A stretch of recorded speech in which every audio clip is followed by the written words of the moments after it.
the nuclear attack submarine USS Scorpion, SSN-589, has been reported overdue at Norfolk.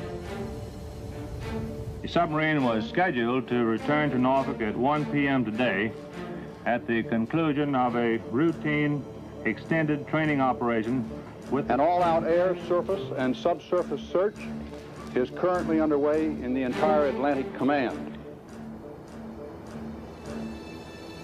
Scorpion, with her crew of 99 officers and men, had simply vanished in the vastness of the Atlantic.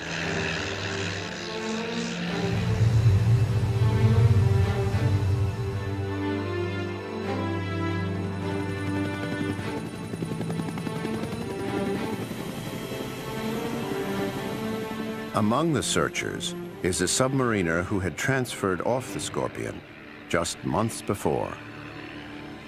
I think deep inside that I knew it was futile. I think I really knew that there was no purpose in it. We had found out, you know, how long it had been since their last communication, and just figured something had to have happened. I don't, you know.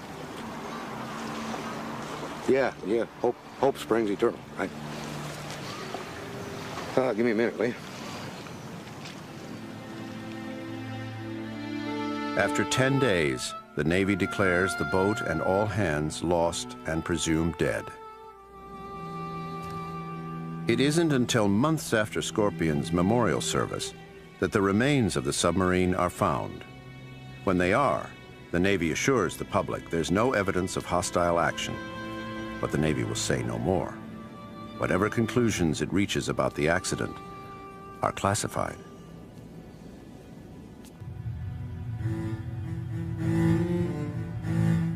Scorpion lies 10,000 feet below the surface of the Atlantic.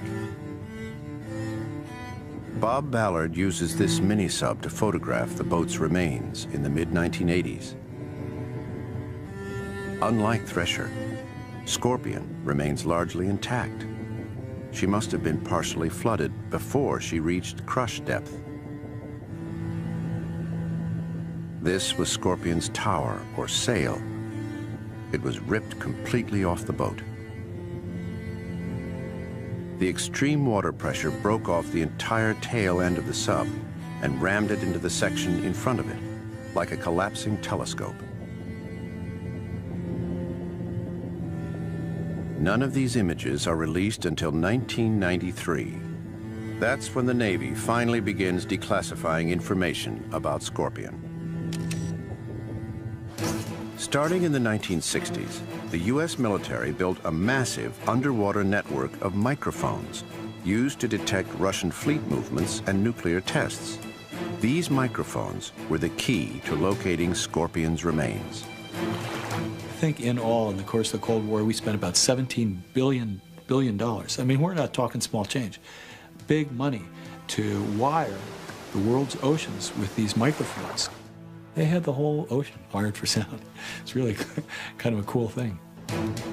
Technicians were trained to interpret squiggly lines like these as the distinct sounds of ships, whales, undersea volcanoes, and submarines.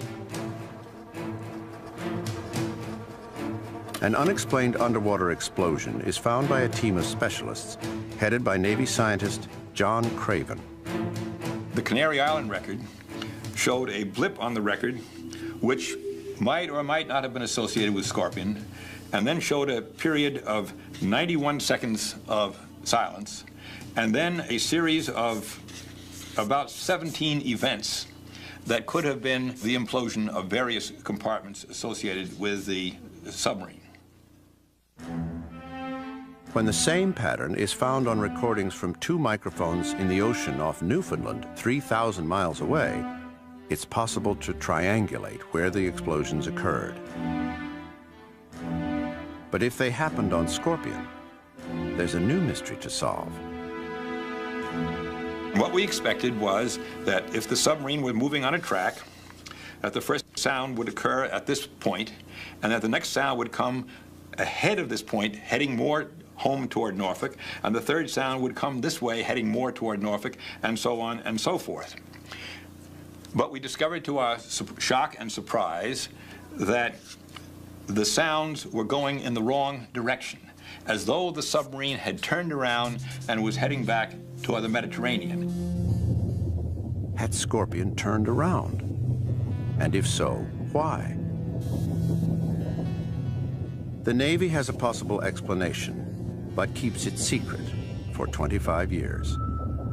Finally, in 1993, the Navy releases its findings. The most likely scenario, the Navy believes, begins when stray electrical current activates an onboard torpedo. The captain orders an immediate 180-degree turn, which he expects will trigger a safety mechanism and disarm the torpedo. Then, the crew ejects the torpedo. But it doesn't disarm. The torpedo begins to search for a target. If no one else is around, and that torpedo begins to search and acquire, it's going to acquire you. They probably knew what was happening because they would have heard it coming, and they were a bit faster than the torpedo, so they would have had a chance, and I would imagine that they tried to outrun it.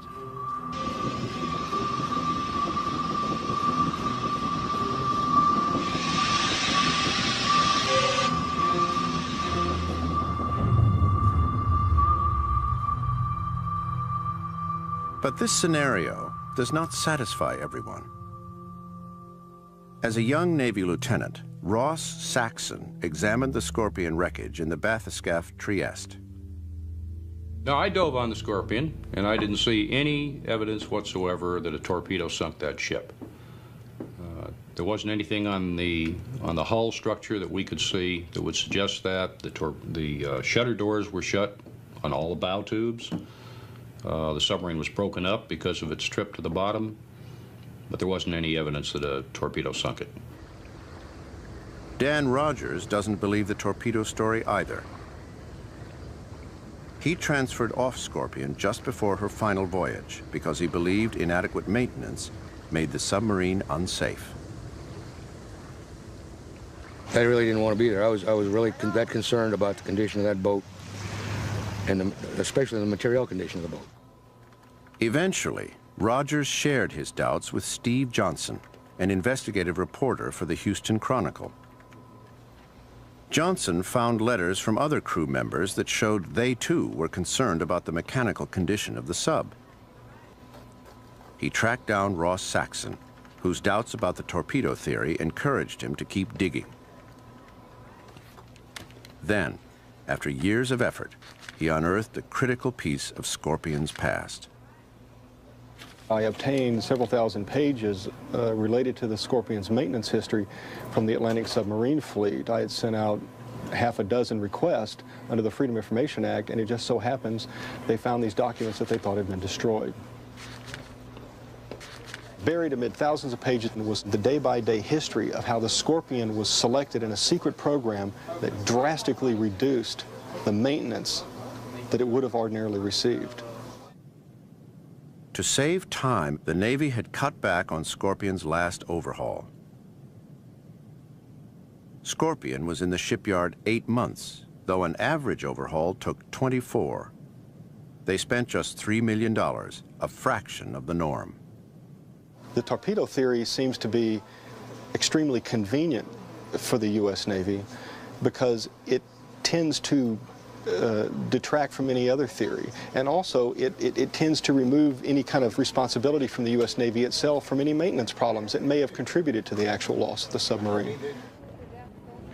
Yet another clue in the Scorpion mystery has been uncovered by journalists Chris Drew and Sherry Sontag. Their research has revealed another disturbing Navy secret. When the Navy released its version of events, that the Scorpion had been killed by one of its own torpedoes, I was working at the Chicago Tribune. This was a huge front-page story. As it turned out, one man who read it had been an engineer at a torpedo testing lab, and he remembered that they'd had all sorts of safety problems with the torpedoes. Now that it wasn't classified anymore, he wrote to John Craven to ask him how much of the conclusion that a torpedo was at fault had been based on all these safety problems they were having. Craven was floored.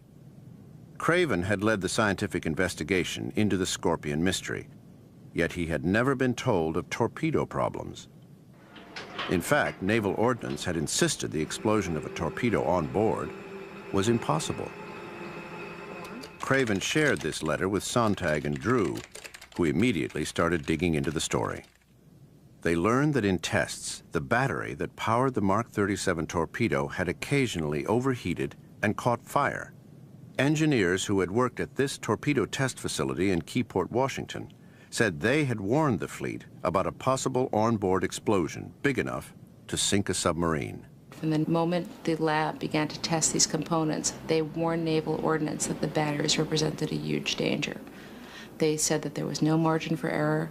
They said that they could too easily partially activate and catch fire. Naval Ordnance ignored them.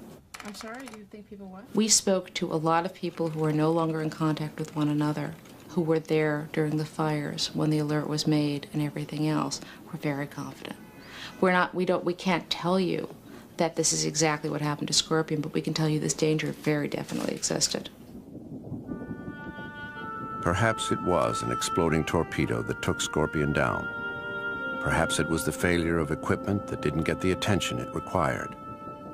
With no survivors, we'll never know for sure. But following the disaster, the Navy abandoned its reduced maintenance experiment and redesigned the Mark 37 torpedo. The U.S. Navy never lost another nuclear submarine.